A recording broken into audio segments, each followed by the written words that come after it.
10-годишната Пейтон Сентињан исчезнала од својот дом и последен пат била видена на 14 септември пред спиење облечена во сини пижами, како оцртаниот Фроузен, и без чевли.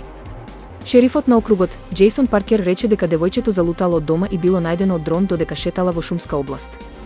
Полицијата започна голема потрага на 15 септември со голем број волонтери и полицајци, кога им биле понудени услугите на така наречените дрон менаџмент сервиси од Арканзас.